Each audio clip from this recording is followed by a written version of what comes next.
Apakah Anda juga adalah salah satu antek asing? Serius itu apa sih sebenarnya? Apa yang kamu sudah lakukan buat negara? Banyak kontribusi yang bisa dilakukan. Ada yang jadi petugas pajak, mengutin pajak, menjaga pajaknya tidak dikorupsi, menjaga jangan sampai uang ribuan triliun itu jadi terbuang sia-sia, dikorupsi. Jadi kalau hanya disempitkan kontribusi bergabung sama pemerintah, sorry to say sih, sebenarnya itu sangat sempit.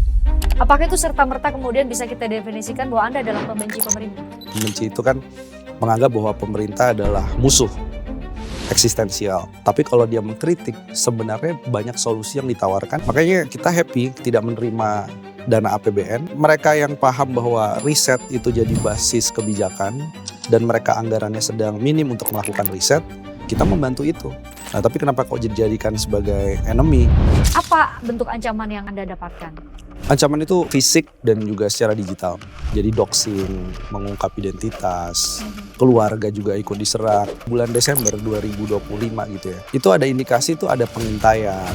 Tapi tiba-tiba ada insiden seolah-olah itu kecelakaan tunggal. Setelah kejadian Andri itu ancaman ditarget penyiraman air keras berikutnya itu juga naik signifikan. Sebenarnya siapa yang melakukan ancaman secara pribadi maupun kepada institusi yang Anda pimpin?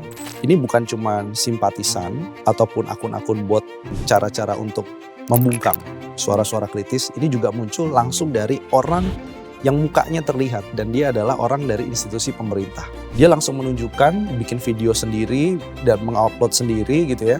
Saya pikir ada apa ya, kenapa kok wajah-wajah ini ditampilkan dan mewakili institusi dari negara.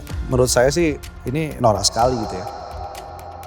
Orangnya jelas, ada institusinya, tapi nggak pernah mau diajak diskusi. Sehingga balas-balasannya hanya di sosial media. Apa yang menjadi penyebab? Cara itu harus ditempuh oleh siapapun itu. Karena mereka tahu substansinya benar, sehingga tidak mungkin dibantah melalui kritik substansi. Yang mereka kritik adalah yang menulis riset itu. Nah, saya mau masuk ke MBG. Jawabannya adalah tidak butuh sebesar itu. Karena kalau hanya untuk mengatasi masalah stunting, maksimum sekali adalah 30 triliun. Anda sudah menghitung itu? Sudah menghitung. Jadi nggak perlu 300-an triliun? Nggak perlu. Posisi Selyos ini menolak 100% MBG-nya atau Anda menolak desain kebijakan dari MBG? Tata kelola ini yang membuat anggaran menjadi mubazir. Yang ada adalah ini jadi lumbung korupsi. Ini anggaran MBG untuk beli kaos kaki dan lain-lain. Ini banyak anak yang sebenarnya sepatu sekolahnya aja nggak memenuhi. Jadi dari ekonomi aja MBG ini sebenarnya bisa kita bilang gagal. Itu nggak terlalu dini Anda mengatakan gagal? Kenapa ada keracunan? Ternyata pekerjaannya overwork. Mulai dari jam 12 malam dengan 1.000-2.000 porsi per hari, mereka overwork. Kualitas dari dapur dan tempat cuci piring, beberapa tempat sanitasinya kan juga masih buruk.